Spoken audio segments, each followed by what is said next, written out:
Pessoal, agora eu quero conversar com vocês sobre autocorreções que você vai fazer na sua postura.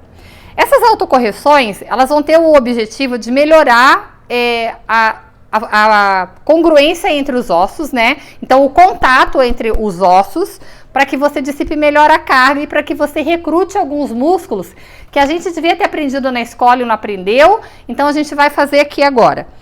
Então, lá no seu pé, quando você vai fazer a postura básica, eu quero que você olhe. Porque a postura do pé vai influenciar no joelho, no quadril e na coluna. Então, se o teu pé estiver caído para dentro, eu quero que você corrija ele aumentando o apoio na borda de fora do pé, mantendo o apoio do dedão.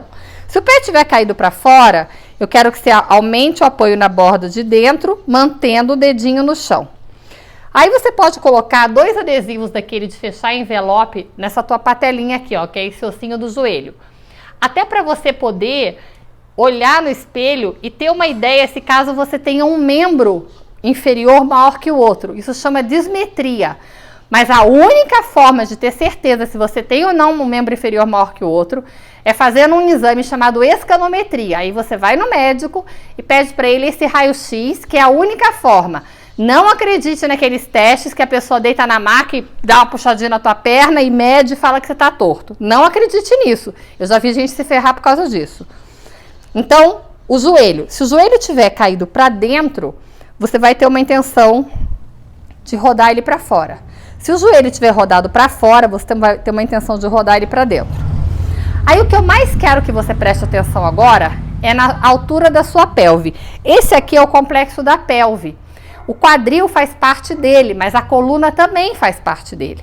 Então, é muito importante como a carga está entrando nessa região.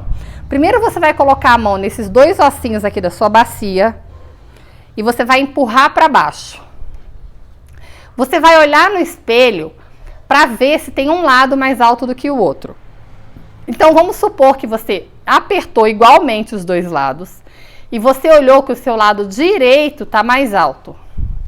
Aí você vai anotar assim, lado direito mais fechado, porque depois vai ter uma intervenção para você melhorar a entrada de carga nesse lado direito. Ok? Por que mais fechado? Porque a pelve, o quadril, está mais próxima do ombro, então fechou esse espaço. Aí você vai anotar lado esquerdo mais aberto. Ok? Outra coisa que eu quero que você veja, você coloca a mão aqui nesse ossinho da frente da tua bacia e eu quero que você olhe para ver se um lado está mais para frente do que o outro. Então, por exemplo, se eu tiver com o lado direito para frente, você anota lá, lado direito para frente, lado esquerdo para trás. Porque a gente vai ter uma intervenção para melhorar a posição dessa pelve, porque quando tem essa rotação, você cisalha os discos da coluna. E isso também não é bom a longo prazo. Então, as coisas que eu quero que você mais preste atenção são altura e rotação. Em segundo lugar, eu vou levantar o braço para vocês poderem ver aqui. Eu quero que vocês visualizem essa curva. Isso aqui é a nossa curva lombar. E ela tem que ser dessa forma para poder dissipar bem a carga. Ela precisa ter uma tendência de empinar o bumbum, ó. Ela precisa ser um C inverso, ok? Se você pede para uma pessoa tirar uma foto de você de lado, você até pode tirar nessa posição aqui, ó, para poder ver melhor essa curva, ou assim, ó. Mas tem que tirar do pé até a cabeça, ok? Essa foto. Aí você vai tirar uma foto e você vai ver se você tem tendência a ter essa curva. Se ela tiver a tendência, tá ok.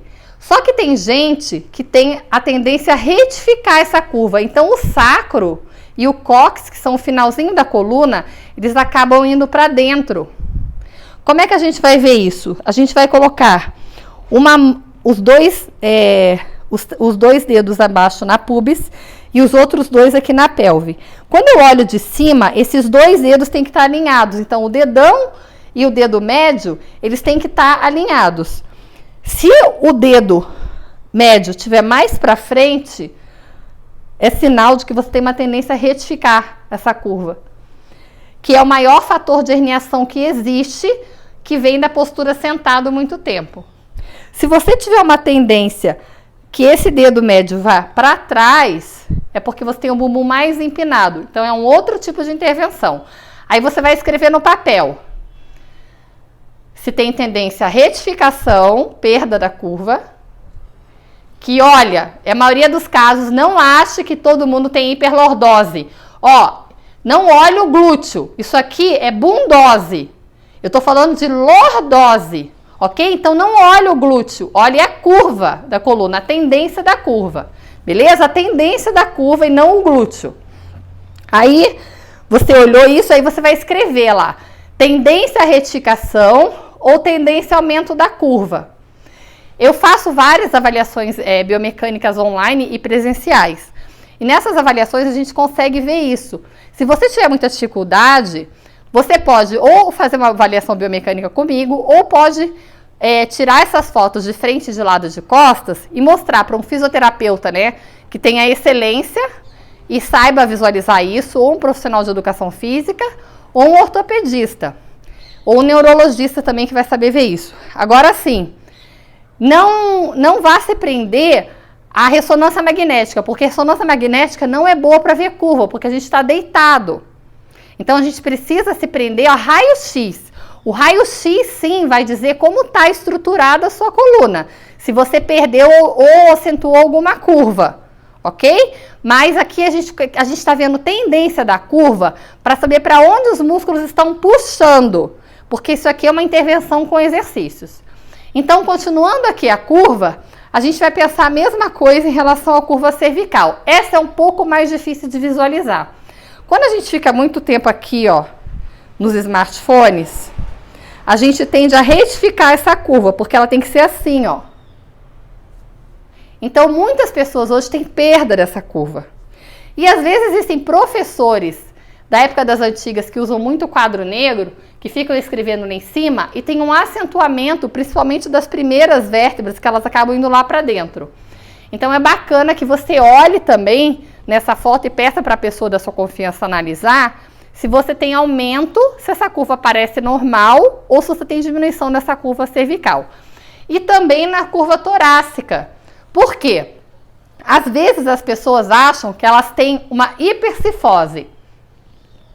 Só que não é a tendência da curva, é a escápula que sai. E a escápula tende a descolar da caixa torácica, aí parece que a pessoa tem a curva acentuada, mas é a escápula que está alada, que a gente chama.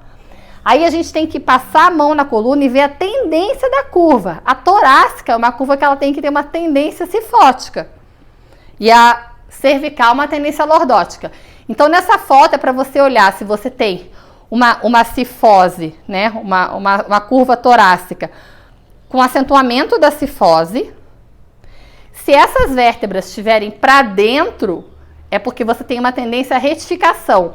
E às vezes a gente tem uma parte de cima da torácica retificada ou mais acentuada e a parte de baixo diferente, porque são 12 vértebras.